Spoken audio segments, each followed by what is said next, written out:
હોસ્પિટલના બિછાને આરામ કરી રહેલો આ માસૂમ બાળક છે શૌર્ય. જોતા જ તેના પર પરાણે વહાલ આવે તેવા માસૂમ બાળકે હજી કલાકો પહેલા જ મોતને માત આપી છે. જી હા, 20 કલાક સુધી શ્વાસ લેવામાં તકલીફ થતા આ માસૂમ બાળક મૃત્યુ અને જીવન વચ્ચે ઝોલા ખાઈ રહ્યો હતો. પરંતુ પરિવારની દુઆ અને ડોક્ટરોની દવા શૌર્ય માટે સંજીવની સાબિત થઈ. મૂળ રાજસ્થાનના શૌર્યના જન્મદિવસે પરિવાર આબુ દર્શન કરવા ગયો અને દર્શન બાદ નારિયેળની પ્રસાદી પરિવારે 2 વર્ષના શૌર્યને પણ આપી.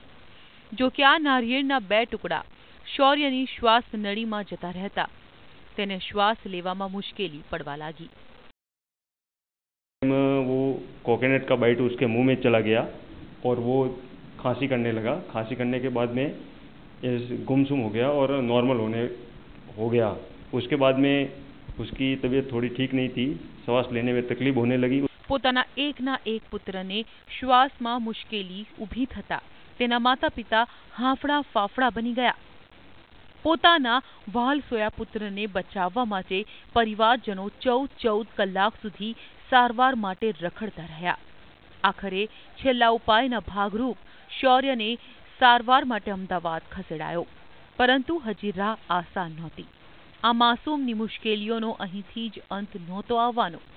પહેલી બ્રોન્કોસ્કોપી નિષ્ફળ રહી.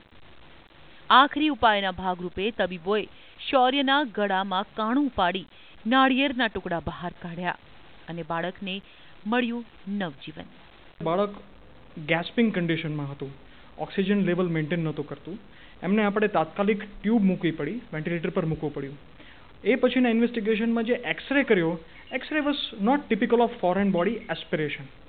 એટલે નિદાનની અંદર હજી પણ એક કડી ખૂટતી હતી અને આપણે તરત જ સીટી સ્કેન કરાવ્યો અને સીટી સ્કેને પકડી પાડ્યું કે શ્વાસની મેઇન નળી જે છે, ટ્રેકિયા જેને કહેવાય, તેની અંદર અમુક પીસ ફોરેન બોડી છે. અને એક વખત નિદાન થઈ ગયા પછી રસ્તો સિમ્પલ હતો. એમને તાત્કાલિક આપણે ઓટીની અંદર લીધા. રિકવરી જ થવી જોઈએ, જે સિચ્યુએશન ઊંચું આવવું જોઈએ એ સિચ્યુએશન ઊંચું નહોતું આવતું. એટલે પછી આપણે શું કરવું પડ્યું, એને ચેક બ્રોન્કોસ્કોપી કહેવાય. એટલે ફરીથી બ્રોન્કોસ્કોપ નાખીને જોઈએ કે બીજું કોઈ ફોરેન બોડી છે કે નહીં.